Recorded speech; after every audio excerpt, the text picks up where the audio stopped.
Okay, it's day 142. This is part three. This is Erman Owens. Some people call him Erman Sermon Owens.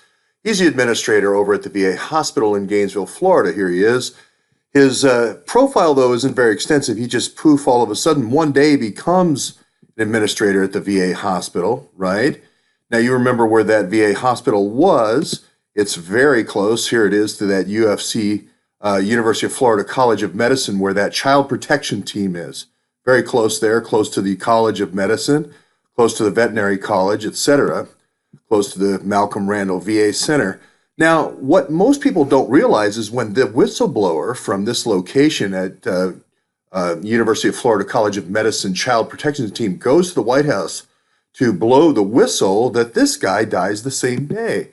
This is Erman Sermon Owens, and he is the local Democratic leader in this county where this hospital is, and he is running the Black Caucus. Now, I don't know if he has a Black Caucus server or not. I don't know if that Black Caucus server is connected to the Becerra server, but I do know that Teresa Grafenstein, when she did her Inspector General report, said the Black Caucus server was being used for nefarious purposes.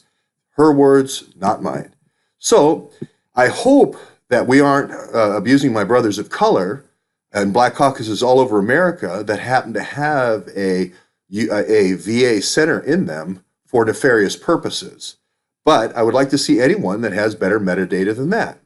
Okay, so I think that's fairly odd to have somebody die in a lake in March on the same day the White House whistleblower goes from this location, from the Child Protective Services, right? Now, if you want to go to Mr. Erman Sermon Owens' profile here, where he lived. This is where he lived in Gainesville, right?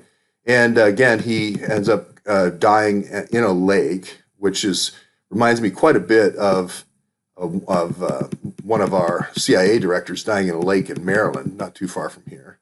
But there's his profile ID, and he also was a radiologist. Poof, one day he's a radiologist. Now, I happen to be very close to a person who is becoming a radiologist, and let me tell you, it takes a lot of medical school and a lot of internships and a lot of residencies to become a radiologist. So I don't know how you can be a radiologist and also be a Black Caucus member, but I can't seem to find any med school whatsoever for Mr.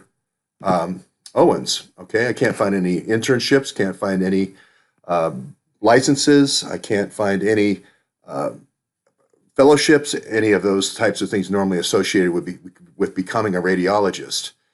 Were the murders in Yountville really a shot across the bow to administrators all over the country in the VA to shut up, to be quiet? Isn't that what really is happening here? Isn't it, aren't we stealing identities? Aren't the Awan stealing identities and making local caucus leaders into administrators and making them into radiologists, let's say, or different prescribing positions? Isn't that what's really happening? Aren't the medical colleges being targeted? Aren't the veterinary colleges being targeted with forcing these local Democratic leaders into roles that allow them to write fake prescriptions? Isn't that what's really going on? I think it is, and I think it's time to release the Becerra server, to release all the communications of the Awans for the last 16 years. It's time to go into Rahm Emanuel's past and his communications with the Awans, with Wexler, with Anthony Weiner, with all the folks that are involved with the pharmaceutical business, and really get to the bottom of this. Shulkin, who is the current director of the VA, must go.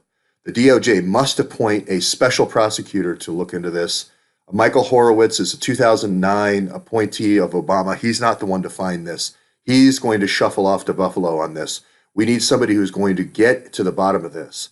Now, if Trump also wants to appoint red teams, again, if you come into the United States, you falsify your doctor's credentials, you start writing false prescriptions, and that ends up in the death of veterans or the death of young people, that is an enemy combatant.